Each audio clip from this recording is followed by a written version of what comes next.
They're so tiny, and there's so many of them. A trek from sand to sea, Someone got stuck in a footprint, but he made it out. leaving behind their own tracks as they follow the glow of the moonlight. We don't want to use any other type of white light that could disorient them or confuse them. The red lights guide experts on nighttime patrols as they check on nests All these little markings, these are all crabs. and other signs in the sand. We are just about to get onto Driftwood Beach. Scientists and students have been monitoring the beaches of Jekyll Island, Georgia for more than 50 years. Today, David Zilo and his research team continue that work on one of the most robust sea turtle conservation programs in the country. Sea turtles really respond to temperature. So the experts here do a lot of patrols late at night and early in the morning when those temperatures are coolest.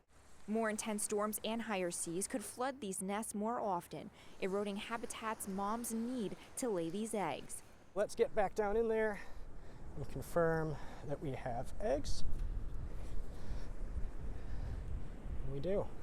So here is a loggerhead sea turtle egg. We're going to let them safely excavate. Now that we know exactly where that egg chamber is, we'll put a flag here, grab some management materials, and we're going to put this right center over this nest.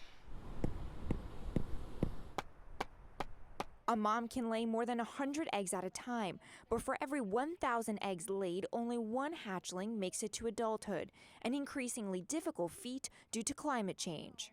Are they coming up faster because it's getting warmer? Yeah, and so you certainly see that, but there's an upper limit where it's going to be too hot and that development is actually going to arrest and halt.